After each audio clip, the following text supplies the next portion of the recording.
And the thing that kind of surprised me, because what you're saying usually, can happen, but people were so aware that what was arising was constantly arising and falling away. Something is always new. It's not static. It's not a fixed thing that's going on. So because they were already aware of that, and we talked about that a lot in the meditation part of the retreat, nobody tried to recreate anything. So the next morning when we came together, the meditation was very, very deep. But when we came together and we were speaking, it was like the night before was already gone. And everybody was just in what was happening then, because that's the truth of, that is the truth of reality. There is only now. Now is now. So what happened last night is old. I might remember it, but I'm remembering it now. But now it's just a memory.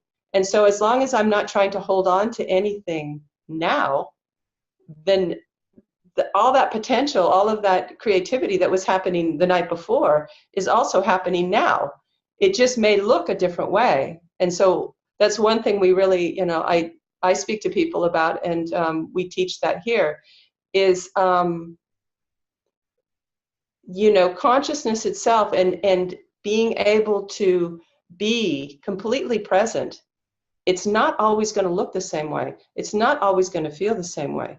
Your natural state is your natural state. You are always already free, and that natural state is always already who you are. You may not recognize it because you're, fixated on the movement of ego.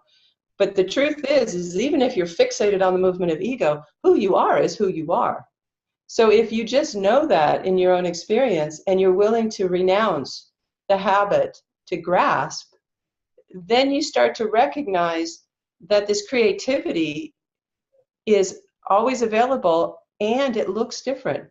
Because if you're thinking it's going to look a certain way all the time, you'll miss it because you're only coming from ideas of what it looked like before.